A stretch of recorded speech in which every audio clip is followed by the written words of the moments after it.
এবার ঢাকাবাসীর ঘাড়ে নিঃশ্বাস ফেলছে ভয়ঙ্কর সাপ রাসেল ভাইপার। গ্রাম চরাঞ্চল পেরিয়ে এই সাপ চলে এসেছে ঢাকার খুব কাছেই। যে রাসেল ভাইপার এতদিন উপকূলীয় এলাকায় তাণ্ডব চালিয়েছে, সেই রাসেল ভাইপার ঢাকায় আসলো কিভাবে, জানাচ্ছেন সহকর্মী মোহাম্মদ সোহাগ বিশ্বাস।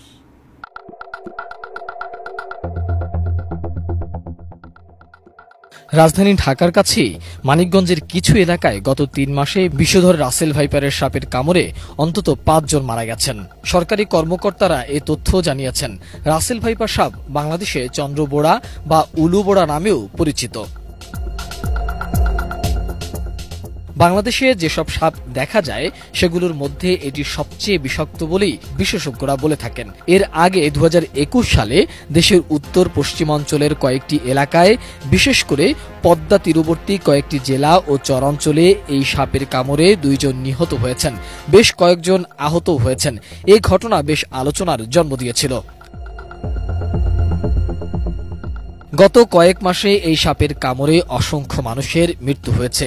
এটি রীতিমতো গোটা দেশেই আতঙ্কের। কিন্তু গত কয়েক মাসে এই সাপের উপদ্রব দেখা যাচ্ছে ঢাকার একেবারে কাছে মানিকগঞ্জ জেলার হরিরামপুর উপজেলার চর এলাকাগুলোতে। এ থেকে আতঙ্ক ছড়িয়ে পড়ছে ঢাকার মধ্যে ঢুকে পড়তে পারে এই রাসেল ভাইপার সাপ। মূলত ২০১৩ সাল থেকে এই সাপটি বেশি দেখা যাচ্ছে। পদ্মার চরাঞ্চল থেকে শাখা ও উপনদী ধরে কচুরিপানার সাথে এগুলো পাশের এলাকাগুলোতে যাচ্ছে। মানিকগঞ্জের চরে এভাবেই সাপগুলো ভেসে এসেছে বলেও মনে করা হচ্ছে। হরিরামপুরের লেসরাগঞ্জ ইউনিয়ন পরিষদের কাঞ্চনপুর ও ফরিদপুর সদর উপজেলার চরে সেলিমপুর এলাকায় সবশেষ সাপটির কৃষকদের দৃষ্টিতে এসেছে। ২০১৩ সাল থেকে ২০১৬ সাল পর্যন্ত বাংলাদেশের বিভিন্ন এলাকায় ২০টি রাসেল ভাইপার দংশনের ঘটনা বিশ্লেষণ করে এর একটি গবেষণা ফল ২০১৮ সালে প্রকাশিত হয় journal of the Asiatic society বাংলাদেশে।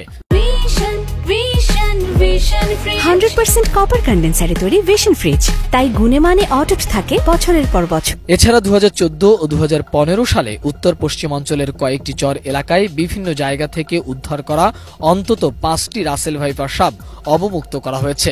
সে সময় এই গবেষণায় উঠে আসে যে বাংলাদেশের ৬৪টি জেলার মধ্যে ১৭টি জেলাতেই রাসেল ভাইপারের উপস্থিতি রয়েছে। এই গবেষণায় পাওয়া তথ্য অনুযায়ী উত্তর এবং উত্তর পশ্চিমাঞ্চলের জেলাগুলোতেই এই সাপের উপস্থিতি পাওয়া গিয়েছিল।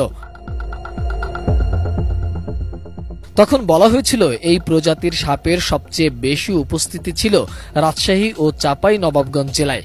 যদিও এই সাপের উপজাতিটি বাংলাদেশ থেকে বহু বছর আগে বিলুপ্ত হয়ে গিয়েছিল বলেই ধারণা করা হচ্ছিল, কিন্তু গত ১০ থেকে ১২ বছর আগ থেকে আবারও এই সাপের কামড়ের ঘটনাগুলো বারবার দেখা যাচ্ছে।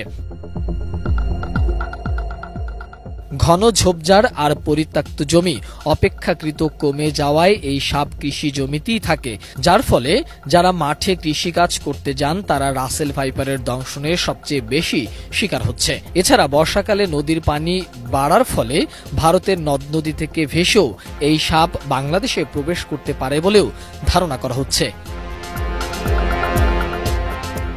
মোহাম্মদ সোহাগ বিশ্বাস, এটিএন নিউজ, ঢাকা।